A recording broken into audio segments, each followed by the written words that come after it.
இன்றைய நற்செய்தி வாசகம் மார்க் எழுதிய நற்செய்தி 9ஆம் அதிகாரம் இறைவசனம் 38 40 முடிய. அப்பொழுது யோவான் இயேசுவிடம், போதகரே, ஒருவர் உமது பெயரால் பேய்கள் ஓட்டுவதை கண்டு நாங்கள் அவரை தடுக்க பார்த்தோம், ஏனெனில் அவர் நம்மை சாராதவர் என்றார்.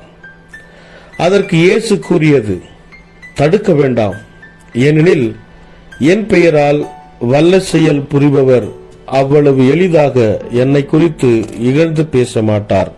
ஏனெனில் நமக்கு எதிராக இராதவர் நம் சார்பாக இருக்கிறார்.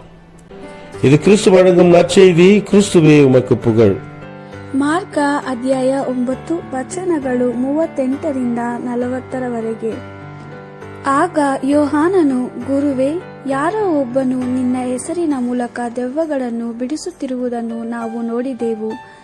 ಅವನು ನಮ್ಮವನಲ್ಲ, ಆದ್ದರಿಂದ ನಿನ್ನ ಹೆಸರನ್ನು ಹೇಳಕೂಡದೆಂದು ಅವನಿಗೆ ಹೇಳಿದೆವು ಎಂದನು. ಯೇಸು ಅವರಿಗೆ, ಅವನನ್ನು ತಡೆಯಬೇಡಿ. ನನ್ನ ಹೆಸರಿನ ಮೂಲಕ ಅದ್ಭುತ ಕಾರ್ಯಗಳನ್ನು ಮಾಡುವವನು ಆ ಕೂಡಲೇ ನನ್ನ ಬಗ್ಗೆ ಕೆಟ್ಟ ಸಂಗತಿಗಳನ್ನು ಹೇಳಲು ಸಾಧ್ಯವಿಲ್ಲ. ನಮ್ಮ ವೈರಿಯಲ್ಲದವನು ನಮ್ಮ ಮಿತ್ರನೇ ಸರಿ. ದೇವರ ವಾಕ್ಯವಿದು. ದೇವರಿಗೆ ಕೃತಜ್ಞತೆ ಸಲ್ಲಲಿ. Gospel according to Mark chapter 9 verse 38 to 40. John said to him, Master, we saw a man driving out demons by calling upon your name, and we tried to stop him because he was not following us. Jesus answered, Do not forbid him, for no one who works a miracle in my name can soon after speak evil of me. For whoever is not against us is for us. This is the word of the Lord.